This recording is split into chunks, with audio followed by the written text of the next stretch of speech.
ద్వేషం ఉంటే వాళ్ళ మహిళలు ఇబ్బంది పడుతున్నారు, ఇబ్బంది పెడుతుంది ఆళ్ళోళ్ళే కదా, వదిలేయనాలి.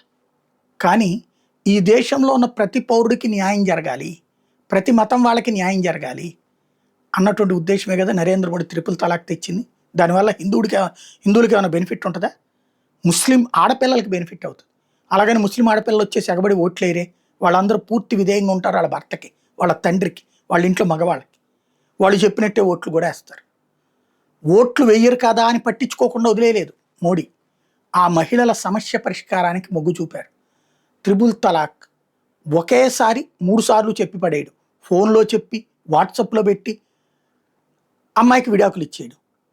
ఆ తర్వాత ఏదో పొరపాటు జరిగింది అని చెప్పేసేసి ఆ విడాకుల్ని క్యాన్సిల్ చేయాలని అంటే గనక ఆ అమ్మాయి మళ్ళీ ఆ అబ్బాయి తండ్రితోనో అబ్బాయి సోదరుడితోనో పెళ్లి చేసుకుని వాళ్ళతో కొన్నాళ్ళు కాపురం చేసి వాళ్ళని సాటిస్ఫై చేసి ఆ తర్వాత మళ్ళీ అతను ఒప్పుకున్నాక విడాకులు తీసుకుని ఇతనితో వచ్చేయాలి. ఏంటిది?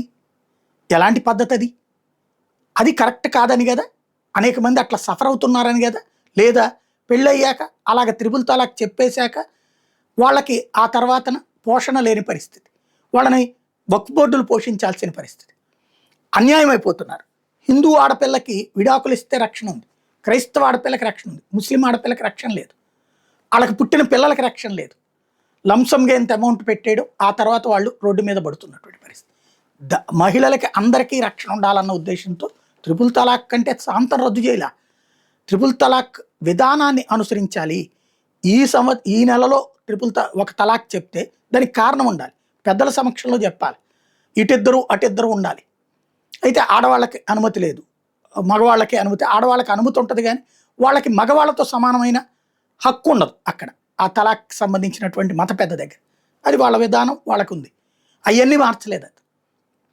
అలాగే ఇప్పుడు చెప్తే మళ్ళీ వచ్చే నెలలో కరెక్ట్గా అదే టైంకి చెప్పాలి. ఈలోపు అమ్మాయి ఆ టైంలో పీరియడ్స్లో ఉన్న గర్భిణి అయినా చెప్పకూడదు. మళ్ళీ 3వ నెలలో కూడా ఈలోపు ఆ పెద్దలు కన్విన్స్ చేయాలి, అరే పిల్లల్ని అన్యాయం అయిపోతారు, ఆడపిల్ల అన్యాయం అయిపోతుంది, మీరు అందరు కలిసి సంసారం చేసుకోండి అని ఇద్దరికీ చెప్పాలి. అప్పటికి కూడా ఒప్పుకోకపోతే 3వసారి తలాక్ చెప్తే అప్పుడు మత పెద్ద విడాకులు ఇవ్వాలి. అది పోయి నాకు కోపం వస్తే నేను త్రిపుల్ తలాక్ చెప్తా, అది కాదు అనుకుంటే కనుక ఒకవేళ కాదు అనుకుని వీళ్ళిద్దరు సంసారం చేద్దామన్న మతాచారాల ప్రకారం విరుద్ధమని నేను చెప్పిన ఈ ప్రాసెస్ అంతా చేస్తుండబట్టినే కదా అమ్మాయిల రక్షణ కోసం ఆయన తెచ్చింది. దాన్ని మోడీ మీద ద్వేషంతో సొంత మతంలో జరుగుతున్నటువంటి లోపాల గురించి తెలిసినా సరే అడ్డదిడ్డంగా ప్రజల్ని మోసం చేస్తూ వచ్చినటువంటి మునావర్ రాణా కుమార్తె ఇప్పుడు త్రిపుల్ తలాక్ బాధితురాలైంది. అట్లా ఏకదం 3 సార్లు చెప్పేశాడు వాళ్ళ ఆయన. ఒకప్పుడు మునావర్ క్రిటిసైజ్ చేసిన అదే త్రిపుల్ తలాక్ ఇప్పుడు వాళ్ళ అమ్మాయి షిఫాకి ఉపయోగపడుతుంది. షిఫా ఇప్పుడు ఆ అంశం మీద కంప్లైంట్ ఇచ్చింది, త్రిపుల్ తలాక్ మీద కేసు నమోదు చేసి విచారిస్తున్నారు.